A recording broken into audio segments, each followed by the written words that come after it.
वे पृथ्वी पर सबसे घातक चीज हैं। वे आपका खून चूसते हैं और बीमारी फैलाते हैं और लगभग हर साल 1 मिलियन लोगों को मार देते हैं। क्या हम वैम्पायर्स की बात कर रहे हैं? शेरों की? गोरिल्ला की? असल में इनमें से किसी की नहीं, हम मच्छरों की बात कर रहे हैं। क्या मच्छर सच में इतने घातक हैं? अगर वे सब गायब हो जाएं तो क्या होगा? क्या इससे मानव जाति बेहतर हो पाएगी? आप देख रहे हैं क्या हो अगर, और यह है क्या हो अगर हम सारे मच्छरों को मार दें। एक छोटा सा कीड़ा इतना घातक हो सकता है, यह सुनने में बहुत अजीब लगता है, पर यह सच है। मच्छर मलेरिया, पीला बुखार जैसी बीमारियां और डेंगू के वायरस को भी फैलाते हैं।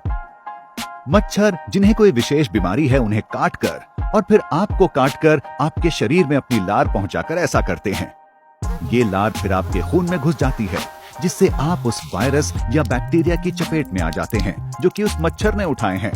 वे सिर्फ मनुष्यों को ही नुकसान नहीं पहुंचाते, विश्व भर में जानवर और खेतों के मवेशियों को भी मच्छरों से बहुत नुकसान पहुंचता है।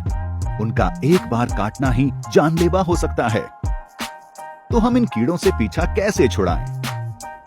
सबसे पहले हमें यह पता लगाना होगा कि पूरे विश्व में कितने मच्छर हैं। ये पता करना बहुत कठिन है। ऐसा अनुमानित है कि अकेले अलास्का में ही इनकी गिनती 7 ट्रिलियन है। हाँ, अलास्का, ये सही है।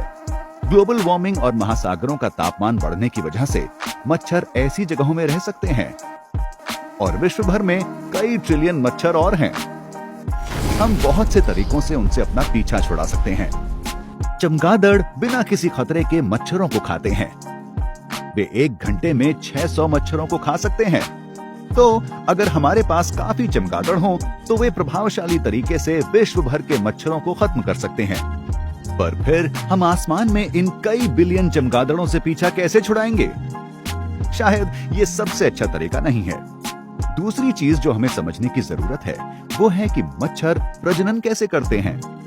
आपको लगता होगा कि वे आपका खून इसलिए चूसते हैं क्योंकि हमारा स्वाद अच्छा होता है और वे भूखे होते हैं, पर असल में अपना पेट भरने की जगह वे ऐसा अपने लार्वा के लिए कर रहे होते हैं। तो अगर हम किसी तरह अपने खून से पीछा छुड़ा लें, रुकिए, मुझे पता है ये कहां जा रहा है। हाँ, ये तरीका भी काम नहीं करेगा।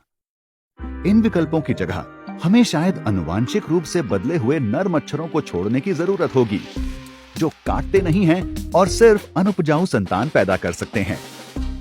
ऐसा करने में कई साल लग सकते हैं, पर कई आनुवांशिक रूप से बदले हुए मच्छरों के अनुपजाऊ संतान पैदा करने के साथ अंत में मच्छर पूरी तरह से खत्म हो जाएंगे।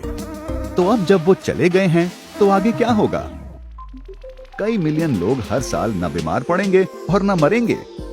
आप गर्मियों में मच्छरों के काटे जाने के डर के बिना बाहर रहने का आनंद उठा सकते हैं और जानवर भी सुरक्षित रहेंगे। ये सही है, अगर हम मच्छरों से पीछा छुड़ा लें तो कई बुरी चीजें नहीं होंगी, पर जीवन चक्र और बाकी चीजों का क्या होगा? क्या मच्छर फूड चेन में अपना सहयोग नहीं देते? निश्चित रूप से कई चिड़िया, चमगादड़ और मेंढक बहुत सारे मच्छर खाते हैं, पर वे दूसरे जानवरों की डाइट का एक बहुत ज्यादा जरूरी हिस्सा नहीं है। और ये जानवर मच्छरों के बिना जिंदा रह सकते हैं। और भले ही मच्छर पौधों का पॉलिनेशन करते हैं, पर यह इस प्रजाति को जिंदा रखने के लिए काफी महत्वपूर्ण और पर्याप्त नहीं है। पर फिर भी मच्छरों से पीछा छुड़ाना क्या सही चीज है? आखिरकार हम एक पूरी प्रजाति से पीछा छुड़ा लेंगे। हमें इस बात का ध्यान रखना चाहिए कि मच्छरों की कई हजार प्रजातियां हैं, पर इनमें से सिर्फ 6% ही हमें काटते हैं और बीमारियां फैलाते हैं। यही नहीं, ऐसा भी कहा जाता है कि मच्छर अमेज़न रेन फॉरेस्ट को बचाने में भी मदद करते हैं। ऐसा इसलिए क्योंकि वे इतने जानलेवा होते हैं कि रेन फॉरेस्ट के पेड़ काटने वाले लोगों को दिक्कत दे सकते हैं।